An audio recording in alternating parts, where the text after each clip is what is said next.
നമസ്കാരം. India Malayalam market weekly അനാലിസിസിലേക്ക് സ്വാഗതം. ഇപ്പോൾ തുടർച്ചയായ 5ാം വ്യാപാര ആഴ്ചയിൽ നഷ്ടം രേഖപ്പെടുത്തിയാണ് ഇന്ത്യൻ വിപണിയിൽ കടന്നുപോയത്. കഴിഞ്ഞ ആഴ്ച പ്രധാനപ്പെട്ട സപ്പോർട്ട് നിലവാരങ്ങൾ തകരുന്നത് കണ്ടു. അതേപോലെ തന്നെ പ്രധാനപ്പെട്ട ഓരോ സൂചിക നിർണായകമായ അടുത്ത ഘട്ട സപ്പോർട്ട് നിലവാരങ്ങൾക്ക് സമീപത്തേക്കും എത്തിച്ചേർന്നിട്ടുണ്ട്. ഈ ഒരു പശ്ചാത്തലത്തിൽ ഇന്ത്യൻ വിപണിയിൽ മുന്നിലുള്ളത് എന്തൊക്കെയാണ്, നിഫ്റ്റിയിൽ ശ്രദ്ധിക്കേണ്ട പ്രധാനപ്പെട്ട ലെവലുകൾ, സപ്പോർട്ട് റെസിസ്റ്റൻസ് ലെവലുകൾ ഏതൊക്കെ, ഈ ആഴ്ച വിപണിയെ സ്വാധീനിക്കുന്ന പ്രധാനപ്പെട്ട 5 ഘടകങ്ങൾ എന്തൊക്കെ തുടങ്ങിയ കാര്യങ്ങളാണ് നമ്മൾ ഈ ഒരു വീഡിയോയിലൂടെ പ്രധാനമായും പങ്കുവെക്കുന്നത്.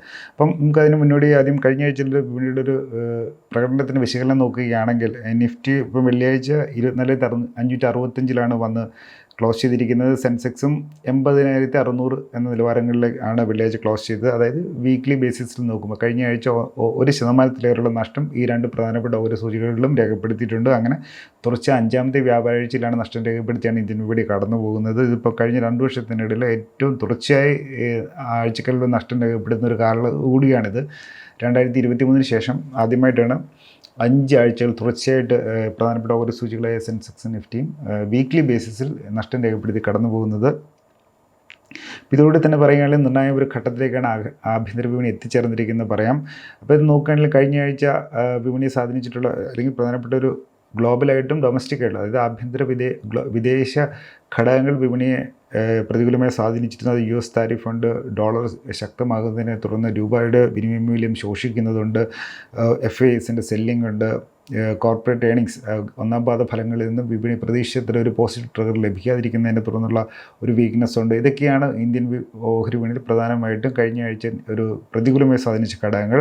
ഈ ഒരു പശ്ചാത്തലത്തിലാണ് നമുക്കിനി ഈ ആഴ്ചയിൽ, അതായത് പുതിയ ഓഗസ്റ്റ് മാസത്തിലെ ആദ്യ വ്യാപാരാഴ്ചയിൽ, ഓഗസ്റ്റ് 4 മുതൽ 8 വരെയുള്ള പുതിയ വ്യാപാരാഴ്ചയിൽ വിപണിയെ സ്വാധീനിക്കുന്നത് പ്രധാനപ്പെട്ട ഘടകങ്ങൾ എന്തൊക്കെയെന്ന് നോക്കുന്നത്. പ്രധാനപ്പെട്ട 5 ഘടകങ്ങളാണ് ഈ ആഴ്ച വിപണിയെ കാത്തിരിക്കുന്നത്. അതിൽ RBIയുടെ മോണിറ്ററി പോളിസി കമ്മിറ്റി മീറ്റിംഗ് ഉണ്ട്. ഇതുപോലെ തന്നെ ഡോളറിൻ്റെ മൂവ്മെൻറ്റിന് ഫർദറായിട്ട് അങ്ങോട്ട് പോകുമെന്ന് നോക്കുന്നുണ്ട്. Q1 1ാം പാദ ഫലങ്ങൾ എങ്ങനെയാകുമെന്ന് നോക്കേണ്ടത്.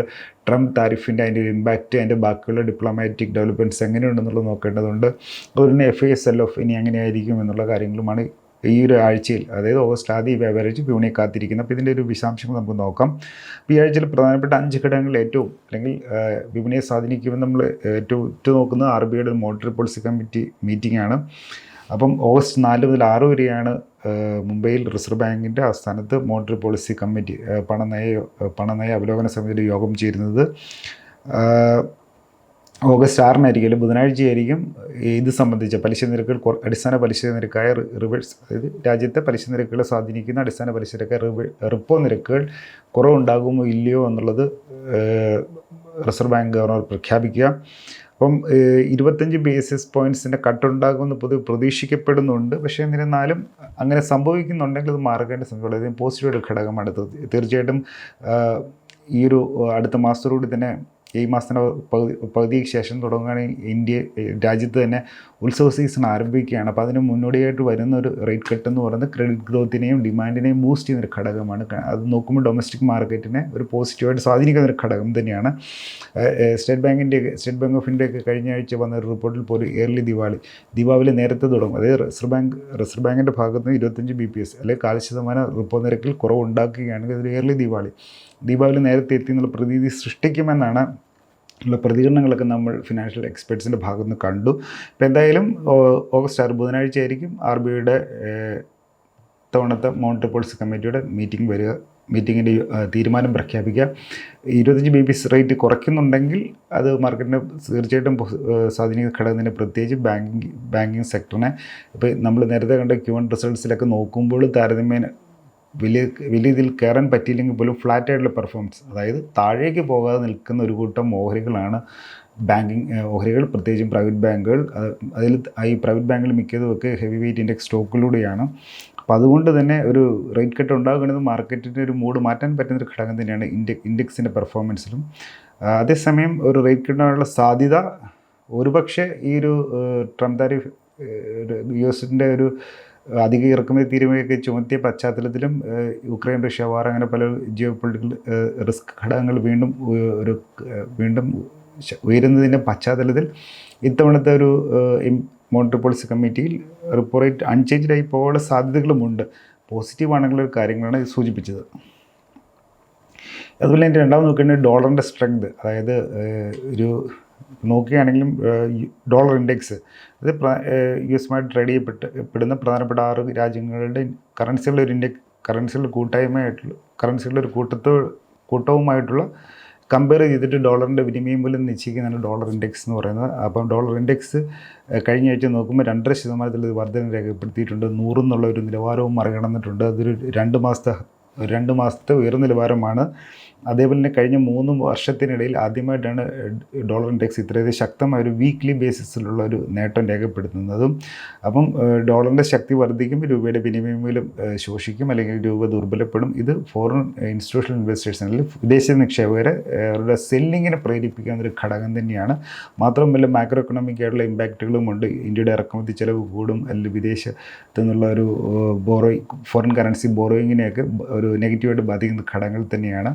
ക്രൂഡ് ഓയിലിൻ്റെ വിലയും ഈ ഘട്ടത്തിൽ ഉയർന്നാൽ ഡോളറും അതിനോടൊപ്പം ഉയരുക എന്ന് പറഞ്ഞാൽ രണ്ട് രീതിയിലുള്ള തിരിച്ചടികളും അല്ലെങ്കിൽ പ്രഷറുകളും നമുക്ക് ഇന്ത്യൻ സമ്പദ് വ്യവസ്ഥ നേരിടാനുള്ള സാഹചര്യങ്ങളുണ്ട്. അപ്പോൾ എന്തായാലും അതിനേക്കാളും മാർക്കറ്റിൻ്റെ പെർസ്പെക്റ്റീവ് നോക്കുമ്പോൾ രൂപ ദുർബലമാകുന്നില്ല, ഡോളർ സ്ട്രെങ്തൻ ചെയ്യുന്നു. പ്രത്യേകിച്ച് ജിയോ പൊളിറ്റിക്കൽ ഇങ്ങനത്തെ ഒരു ടെൻഷൻസും ട്രംപ് ഗ്ലോബൽ ട്രേഡ് വാറിനൊക്കെ സംബന്ധിച്ച കാര്യങ്ങൾ നിൽക്കുന്നൊരു പശ്ചാത്തലത്തിൽ പ്രത്യേകിച്ചും രൂപ ദുർബലമാകുമ്പോൾ FISൻ്റെ ഭാഗത്ത് സെല്ലിങ്ങിനെ വർദ്ധിപ്പിക്കാവുന്ന ഒരു ഘടകം തന്നെയാണ്. അതുകൊണ്ട് തന്നെ ഡോളറിൻ്റെ സ്ട്രെങ്ത് അല്ലെങ്കിൽ ഡോളർ ഇൻഡെക്സിൻ്റെ ഈ ആഴ്ചയിലൊരു മൂവ്മെൻറ്റ് നമ്മൾ പിന്തുടരേണ്ടതുണ്ട്. ഇനി RBIയുടെ റേറ്റ് ഡിസിഷനും ഇതിൻ്റെ അതൊരു ഇമ്പോർട്ടൻറ്റ് ഫാക്ടറുണ്ട്. അപ്പം അതിനുശേഷം നൽകുന്ന റിസർവ് ബാങ്ക് ഗവർണറിൻ്റെ പത്രസമ്മേളനത്തിൽ അദ്ദേഹം അല്ലെങ്കിൽ മോണിറ്ററി പോളിസി കമ്മിറ്റിയുടെ ഒരു ഔട്ട്കം തീർച്ചയായിട്ടും വിപണി ഉറ്റുനോക്കും. രൂപയുടെ പ്രകടനത്തെ സംബന്ധിച്ച് സ്വാധീനിക്കുന്ന ഒരു ഘടകം തന്നെയാണ്. കാര്യം ഒരു സ്റ്റേബിലിറ്റി, അതായത് പണപ്പെരുപ്പ നിരക്ക് ഒരു സ്റ്റേബിളാണ്, സ്ഥിരതയോടെ താഴ്നിലയിൽ നിൽക്കുമെന്ന് പറയുന്നതും നിൽക്കുന്ന സൂചനകൾ RBIയുടെ ഭാഗത്തും വരുന്നുണ്ട്. അല്ലെങ്കിൽ RBIയുടെ കാഴ്ചപ്പാട് അങ്ങനെയാണെങ്കിൽ അത് വിപണിയെ അല്ലെങ്കിൽ രൂപയെ സ്വാധീനിക്കുന്ന ഒരു ഘടകം തന്നെയാണ്. അതിനോടൊപ്പം തന്നെ US-ഉം ഇന്ത്യയും തമ്മിലുള്ള ഡിപ്ലോമാറ്റിക് ടോക്സ് അല്ലെങ്കിൽ ബയലാറ്ററൽ ട്രേഡ് അഗ്രിമെൻറ്റിന് വേണ്ടി അല്ലെങ്കിൽ ഉഭയകക്ഷി വ്യാപാര കരാർ സംബന്ധിച്ചുള്ള അല്ലെങ്കിൽ നിലവിൽ ഏർപ്പെടുത്തിയിട്ടുള്ള അധിക ഇറക്കുമതി തീരുവ കുറയ്ക്കുന്നതിനുള്ള ചർച്ചകളെ സംബന്ധിച്ചോ അല്ലെങ്കിൽ അത്തരം ഒരു പ്രോഗ്രസ്സുകളൊക്കെ രൂപയുടെ നില മെച്ചപ്പെടുത്തി സഹായിക്കുന്നതാണെന്നും കൂടി സൂചിപ്പിക്കുന്നു. അപ്പം അതുകൊണ്ട് തന്നെ ഡോളർ ഇൻഡെക്സിൻ്റെ ഈ ആഴ്ചയിലെ പ്രകടനം വിപണിയെ സ്വാധീനിക്കുന്ന ഘടകം തന്നെ. അതുകൊണ്ട് തന്നെ നിക്ഷേപകർ എന്ന നിലയിൽ നമ്മളത് ഫോളോ ചെയ്യേണ്ടതുണ്ട്. ഇനി മൂന്നാമത്തെ പ്രധാനപ്പെട്ട ഘടകം എന്ന് പറയുന്നത് ട്രംപ് താരിഫ് അല്ലെങ്കിൽ US ഇന്ത്യക്കെതിരെ ചുമത്തിയിട്ടുള്ള അധിക ഇറക്കുമതി തീരുവ സംബന്ധിച്ചുള്ള ഘടകങ്ങളാണ്. അപ്പം 25% ഇന്ത്യൻ ഗുഡ്സിന്, അതായത് അമേരിക്കയിലേക്ക് ഇറക്കുമതി ചെയ്യുന്ന ഇന്ത്യയിൽ നിന്നുള്ള ഉൽപ്പന്നങ്ങൾക്ക് 25% അധിക ഇറക്കുമതി തീരുവയാണ് റെസിപ്രോക്കൽ താരിഫാണ് ഇവർ ചുമത്തിയിട്ടുള്ളത്. അപ്പോൾ ഇത് ഓഗസ്റ്റ് 1 മുതൽ ആണ് ഇത് പ്രാബല്യത്തിൽ വന്നിട്ട് ഓപ്പറേഷനിൽ, അതായത് പ്രാവർത്തികമാകാൻ പോകുന്നത് ഓഗസ്റ്റ് 7 മുതലാണ്. അതിപ്പോൾ ഈ ആഴ്ചയിലാണ് കടന്നു വരുന്നത്. അപ്പോൾ എന്തായാലും 25% എന്നുള്ളൊരു ഇറക്കുമതി തീരുവ പ്രഖ്യാപിച്ചത് നമ്മൾ പ്രതീക്ഷയുടെ മുകളിൽ തന്നെയാണ്. പക്ഷേ എന്നിരുന്നാലും നേരത്തെ ഓഗസ്റ്റിൽ പ്രഖ്യാപിച്ച് 27% താഴെയാണെന്നുള്ളൊരു ആശ്വാസമുണ്ട്. പക്ഷേ എന്നിരുന്നാലും ഇപ്പോൾ ഇത് നോക്കുകയാണെങ്കിൽ ഇത് കൂടുതലും ട്രംപ് പ്രഖ്യാപിച്ചപ്പോഴത്തെ താരിഫ് പ്രധാനമായും എക്സ്പോർട്ട് ഓറിയൻറ്റഡ് സെക്ടേഴ്സിനെയാണ് ബാധിക്കുന്നത്. അപ്പോൾ അതിൽ ഓട്ടോ കോമ്പൗണ്ട്സിൽ ഓട്ടോ ആൻസിലറി സെക്ടറുണ്ട്, ഇലക്ട്രോണിക്സ് ഉണ്ട്, ടെക്സ്റ്റൈൽസ് ഉണ്ട്, ജെംസ് ആൻഡ് ജ്വല്ലേഴ്സ് ഉണ്ട്, സ്റ്റീൽ, അലുമിനിയം, മറൈൻ പ്രോഡക്ട്സ് ഒക്കെ ഉള്ള സെക്ടറുകളെയാണ് ഇത് പ്രധാനമായിട്ടും ഒരു നെഗറ്റീവായിട്ട് ബാധിക്കുക. അതേസമയം സെമി കണ്ടക്ടറൊക്കെ പോലെ ക്രിട്ടിക്കൽ മിനറൽസ് ഒക്കെ ഉള്ള സെക്ടറുകൾ ഇപ്പോൾ തൽക്കാലം ഇതിൽ നിന്ന് ഒഴിവായിട്ടുണ്ട്. ഇനി സെക്ടർ സ്പെസിഫിക് ആയിട്ടുള്ള താരിഫ് വരുവില്ല. ഫാർമയെ സംബന്ധിച്ച് അത്തരമൊരു ഭീഷണി ട്രംപ് പലതവണ ഉന്നയിച്ചിട്ടുള്ളതാണ്. പക്ഷേ എന്നാലും ഒരു വർഷത്തിനുള്ളിൽ ഫാർമയ്ക്ക് സംബന്ധിച്ച് അത്തരമൊരു താരിഫ് ഉണ്ടാകുമോ എന്നുള്ളത് കാത്തിരുന്ന് കാണണം. അപ്പോൾ എന്തായാലും US-ലേക്കുള്ള ഇറക്കുമതി തീരുവ സംബന്ധിച്ചുള്ള ക്ലാരിറ്റി വന്നു കഴിഞ്ഞു 25%. പക്ഷേ നമുക്ക് പ്രതീക്ഷിക്കുന്ന മുകളിലാണെന്ന് നെഗറ്റിവിറ്റിയുടെ ഉണ്ട്. പക്ഷേ അതിനേക്കാളേറെ മാർക്കറ്റിൽ നിന്ന് ഉറ്റുനോക്കുന്നത് റഷ്യയിൽ നിന്നുള്ള എനർജി പർച്ചേസ് അല്ലെങ്കിൽ ഓയിൽ വാങ്ങുന്നതിനും ആയുധങ്ങൾ വാങ്ങുന്നതിനും അതായത് റഷ്യയിൽ നിന്നും ആയുധങ്ങളും എണ്ണയും വാങ്ങുന്ന രാജ്യങ്ങൾക്കെതിരെ ഒരു അഡീഷണൽ പെനാൽറ്റി, ഒരു പ്രത്യേകമായിട്ടൊരു അധിക പിഴ കൂടെ ചുമത്തുമെന്ന് ട്രംപ് ഈ ഒരു താരിഫ് പ്രഖ്യാപിക്കുന്ന വേളയിൽ സൂചിപ്പിച്ചിരുന്നു. പക്ഷേ അതിനെ സംബന്ധിച്ചുള്ള ഒരു കൃത്യമായി ഇത്ര ശതമാനമാണെന്നുള്ള നിരക്കിൽ പറഞ്ഞിട്ടുള്ള US-ൽ അതിൻ്റെ നിയമനിർമ്മാണം നടക്കുന്നതിൻ്റെ ഭാഗമായിട്ട് ഇത് ഹോൾഡ് ചെയ്തിരിക്കുന്നതെന്ന് തോന്നുന്നു. എന്തായാലും ഇപ്പോൾ ഇന്ത്യക്കെതിരെ ആ ഒരു പിഴ വന്നിട്ടില്ല. അപ്പം അതുകൊണ്ട് തന്നെ വരുന്ന ദിവസങ്ങൾ അതിനെപ്പറ്റി എന്തെങ്കിലും ഒരു വാർത്ത വരുന്നുണ്ടെങ്കിൽ, അതായത് ഇപ്പോൾ ട്രേഡ് താരിഫിനേക്കാളേറെ ഈ റഷ്യയിൽ നിന്ന് എണ്ണ വാങ്ങുന്നത് സംബന്ധിച്ചുള്ള എന്തെങ്കിലും ഒരു പിഴത്തുക അല്ലെങ്കിൽ പിഴ ചുമത്തുന്നുണ്ടെങ്കിൽ അത് മാർക്കറ്റ് നെഗറ്റീവാണ്. പക്ഷേ അപ്പം അതിനെ സംബന്ധിച്ച് കേന്ദ്ര സർക്കാരിൻ്റേതായിട്ട് വന്ന പ്രതികരണങ്ങളെന്ന് റോയിട്ടേഴ്സൊക്കെ റിപ്പോർട്ട് ചെയ്തിട്ടുള്ളത് ഇതൊരു ഓയിൽ പർച്ചേസിനൊക്കെ ഒരു ലോങ് ടൈം കോൺട്രാക്റ്റാണ്, ഒരു ഓവർനൈറ്റ് അതൊന്നും അങ്ങനെയൊന്നും മാറ്റാൻ കഴിയില്ല. പിന്നെ അതുപോലെ രാജ്യത്തിന് എനർജി സെക്യൂരിറ്റി നോക്കണം എന്നുള്ളത് തന്നെയാണ് സൂചിപ്പിച്ചിട്ടുള്ളത്. അപ്പോൾ ഈ ഒരു പശ്ചാത്തലത്തിൽ നോക്കുമ്പോൾ ഇന്ത്യ US ഡെലിഗേഷൻസ് തമ്മിലുള്ള ചർച്ചകൾ ഇനി ഓഗസ്റ്റ് മാസം പകുതിയോടെ നടക്കാനുണ്ട്. അപ്പം ഒരു ഡിപ്ലോമാറ്റിക് ഇന്ത്യയും US തമ്മിലിപ്പോൾ ഒരു ബന്ധം നോക്കുമ്പോൾ ഒരു ഇച്ചിരി രീതിയിൽ ക്ഷീണം സംഭവിച്ചിട്ട് തോന്നുന്നു. അപ്പോൾ അതിനെ റീസ്റ്റോർ ചെയ്യുന്ന രീതിയിലും ഈ അധിക ഇറക്കുമതിയും റഷ്യയിൽ നിന്നുള്ള എണ്ണ ഇറക്കുമതി സംബന്ധിച്ച കാര്യങ്ങൾ സോൾവ് ചെയ്യുന്ന തരത്തിലുള്ള ഇന്ത്യ US തമ്മിൽ ചർച്ചകൾ നടക്കുന്നുണ്ടെങ്കിൽ അത് വീണെ സംബന്ധിച്ച് പോസിറ്റീവ് ഘടകമാണ്. പോസിറ്റീവായിട്ടുള്ള ചർച്ചകളും പോസിറ്റീവ് ഔട്ട്കം വരുന്നതിന് മാർക്കറ്റിനെ സംബന്ധിച്ച് ഒരു പോസിറ്റീവ് ഘടകം തന്നെയാണ്. പിന്നെ എന്നിരുന്നാലും ഇനിയിപ്പം റഷ്യയുടെ കേസിൽ റഷ്യൻ എണ്ണ വാങ്ങി എന്നുള്ളത് കൊണ്ട് ഇന്ത്യക്കെതിരെ ഒരു പിഴ ചുമത്തിയാൽ പോലും ആ ഒരു ഷോർട്ട് ടൈം പെയിനാണ് നമ്മൾ നോക്കുകയാണ്. കാരണം വെച്ചാൽ ഇന്ത്യയുടെ ഒരു വിജയം എന്ന് പറയുന്നത് ഒരു ഹ്യൂജ് ഡൊമസ്റ്റിക് മാർക്കറ്റാണ്, ഒരു കൺസെപ്ഷൻ. നമ്മൾ മാനുഫാക്ചറിങ്ങിലാണ് ഇച്ചിരിയെങ്കിലും ലാഗ് ചെയ്യുന്നത്. മേക്ക് ഇൻ ഇന്ത്യ പോലുള്ള പദ്ധതികളിലൂടെ അത് മേക്കപ്പ് ചെയ്യാൻ ശ്രമിക്കുന്നുണ്ട്. അപ്പോൾ അത്രയൊരു മാനുഫാക്ചറിങ് വന്നു, നമുക്ക് എനർജി മാനുഫാക്ചറിനോട് വന്നതിന് നമുക്ക് അത് കൺസ്യൂം ചെയ്യാനുള്ള വലിയൊരു മാർക്കറ്റും ഉണ്ട്. അപ്പം നോക്കുമ്പോൾ ഇന്ത്യൻ മാർക്കറ്റ് ഇച്ചിരിയൊക്കെയാണ് നമ്മൾ ഇപ്പോൾ പുറകിൽ നിൽക്കുന്നത്. കുറച്ചെങ്കിലും എനർജിയിലാണ്, നമുക്ക് എനർജി ഇമ്പോർട്ട് ചെയ്യേണ്ടതുണ്ട്. വൺസ് ഒരിക്കൽ ആ ഒരു ഹൈഡ്രോ കാർബൺസ് റിലേറ്റഡ് ആയിട്ടുള്ള ഒരു എനർജീനെ നമുക്ക് ബൈപ്പാസ് ചെയ്യാൻ, അല്ലെങ്കിൽ പകരം ഒരു റീപ്ലേസ് ചെയ്യുന്ന പുതിയൊരു ന്യൂ എനർജി സോഴ്സോ വന്നാൽ ഇന്ത്യയെ പിന്നെ ഒരു തരത്തിലും ആർക്കും ഭീഷണിപ്പെടുത്താൻ കഴിയില്ലാത്ത രീതിയിൽ ഇന്ത്യക്ക് മുന്നേറാൻ കഴിയും. ഇന്ത്യക്ക് ഇന്ത്യയുടെ കാലിൽ നിൽക്കാൻ കഴിയും. കാര്യം manufacturing, consumption, energy security, military സ്ട്രെങ്തും ഉള്ള ഒരു രാജ്യത്തെ അങ്ങനെയൊന്നും ആർക്കും പരാജയപ്പെടുത്താൻ കഴിയില്ല. അപ്പോൾ അതുകൊണ്ട് തന്നെ പറഞ്ഞു വെക്കുന്നത് വെച്ചാൽ റഷ്യയിൽ നിന്ന് എണ്ണ വാങ്ങുന്നതിൻ്റെ പുറത്തൊരു പിഴ ചുമത്തിയാൽ പോലും അതൊരു ഷോർട്ട് ടൈം പെയിൻ മാത്രമാണ്, ഒരു ലോങ് ടൈം പെയിൻ അല്ല. കാര്യം ഒരു സ്ട്രക്ചറൽ ആയിട്ടുള്ളൊരു നെഗറ്റിവിറ്റി അല്ല എന്നാണ് ഉദ്ദേശിച്ചത്. അപ്പോൾ എന്തായാലും നമുക്കത് കാത്തിരുന്ന് കാണേണ്ട കാര്യങ്ങളാണ്. ഇനിയുള്ളത് FISൻ്റെ ഒരു ഔട്ട്ഫ്ലോ, FISൻ്റെ സെല്ലിങ് വിപണിയെ സ്വാധീനിക്കുന്ന നാലാമത്തെ ഘടകമായിട്ട് പറയാനുള്ളത്. ഇപ്പോൾ കഴിഞ്ഞ 9 ട്രേഡിംഗ് സെഷൻ നോക്കുമ്പോൾ ഏകദേശം 27,000 കോടി രൂപയുടെ ഓഹരികളാണ്, അല്ലെങ്കിൽ സെല്ലിംഗ് ആണ്, നെറ്റ് സെല്ലിംഗ് ആണ് FISൻ്റെ ഭാഗത്ത്, ഫോറിൻ ഇൻസ്റ്റിറ്റ്യൂഷൻ ഇൻവെസ്റ്ററിൻ്റെ ഭാഗത്ത് നിന്ന് വന്നിട്ടുള്ളത്. അപ്പം വ്യാഴാഴ്ച കണക്ക് നോക്കുക, വ്യാഴാഴ്ച മാത്രം 5,600 കോടി രൂപയുടെ ഒരു സെല്ലിംഗ്, 5,600 കോടി രൂപയുടെ സെല്ലിംഗ് നടത്തിയിട്ടുണ്ട്. വെള്ളിയാഴ്ച നോക്കുമ്പോൾ 3,366 കോടി രൂപയുടെ സെല്ലിംഗ് നടത്തിയിട്ടുണ്ട്. പിന്നെ അതിനോടൊപ്പം തന്നെ നോക്കുകയാണെങ്കിൽ അതിപ്പം നേരത്തെ FISൻ്റെ സെല്ലിങ്ങിൽ കാരണം നമ്മൾ ഡോളറിൻ്റെ ഒരു സ്ട്രെങ്തനിങ്ങിൽ ഒരു ഉറുപ്പിയുടെ വീക്ക്നെസ്സുമായി ബന്ധപ്പെട്ട ഘടകങ്ങൾ വിശദീകരിച്ചാണ്.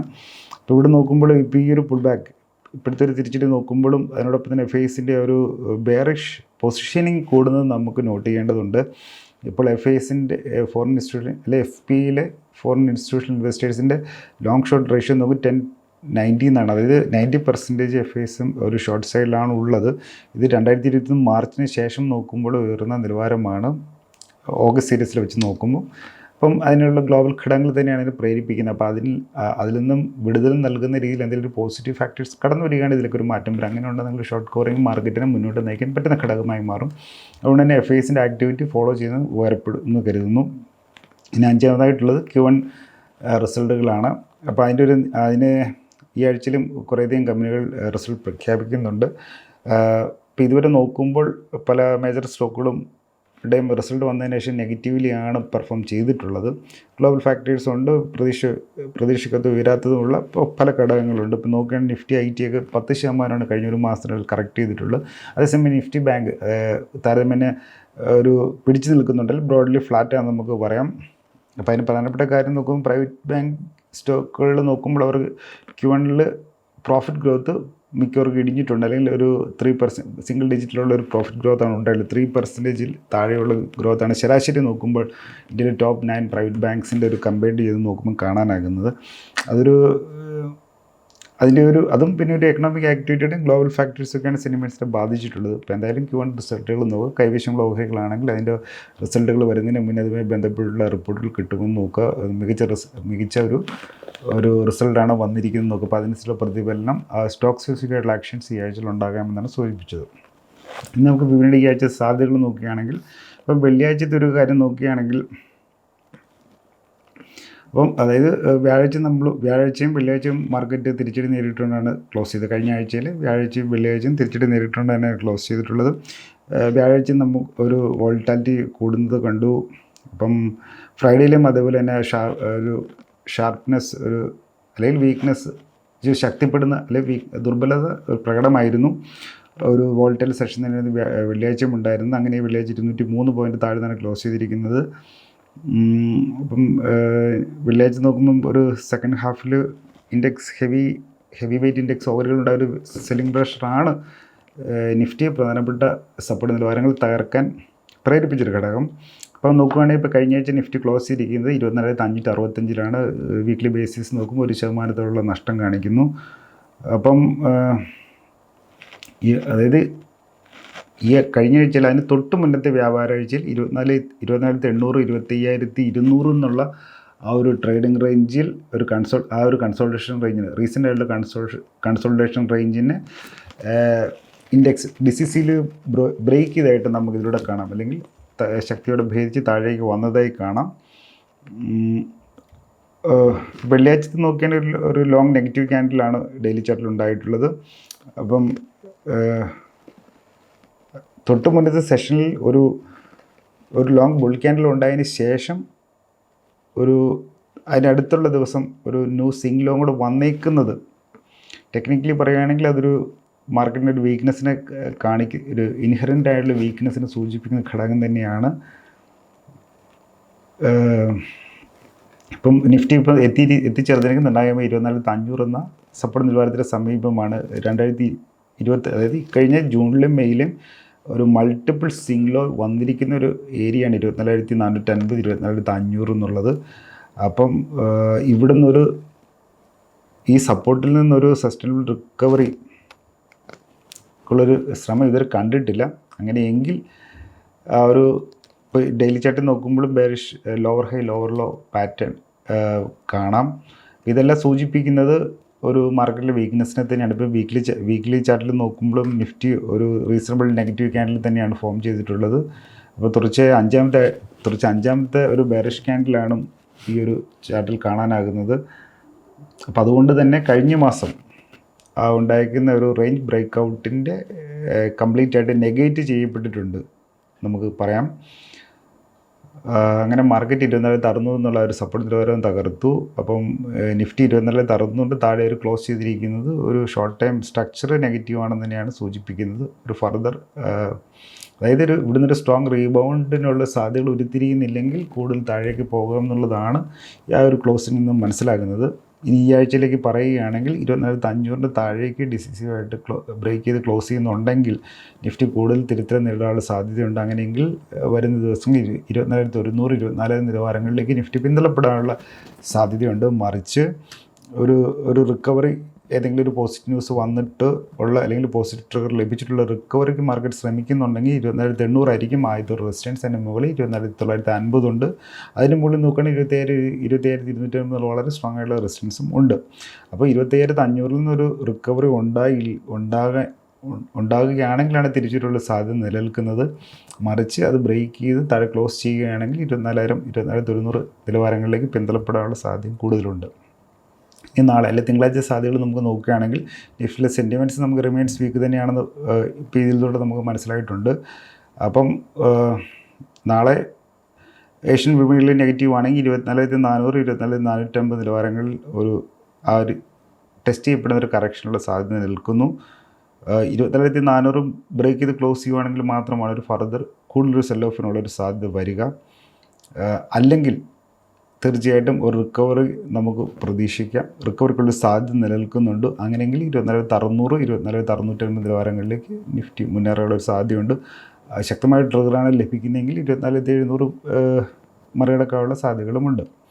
അപ്പോൾ നാളെ സംബന്ധിച്ച് 24,400 450 എന്നുള്ള നിലവാരമാണ് ഇമ്പോർട്ടൻറ്റ്. അത് സസ്റ്റെയിൻ ചെയ്യാൻ സാധിക്കുന്നുണ്ടെങ്കിൽ ഒരു റിക്കവറിക്കുള്ള സാധ്യത സാവധാനം ഉരുത്തിരിയുമെന്ന് കരുതാം. മറിച്ച് 24,400 450 നിലവാരം തകർക്കപ്പെടുകയാണെങ്കിൽ ശക്തമായിട്ടൊരു വീണ്ടും മാർക്കറ്റ് കറക്ഷനിലേക്ക് പോകുമെന്നാണ് സൂചിപ്പിക്കാറുള്ളത്. ഞാൻ ഒരു സെബി രജിസ്റ്റേർഡ് മാർക്കറ്റ് അനലിസ്റ്റ് ഒന്നുമല്ല. മാർക്കറ്റുമായി ബന്ധപ്പെട്ട കാര്യങ്ങൾ ഒരു അക്കാഡമിക് പർപ്പസ് ഷെയർ ചെയ്യുന്നത് മാത്രം. വരുന്ന ആഴ്ച അവർക്ക് നല്ലതാകട്ടെ എന്ന് ആശംസിച്ചുകൊണ്ട് നിർത്തുന്നു. വീണ്ടും കണ്ടുമുട്ടാം. നന്ദി, നമസ്കാരം.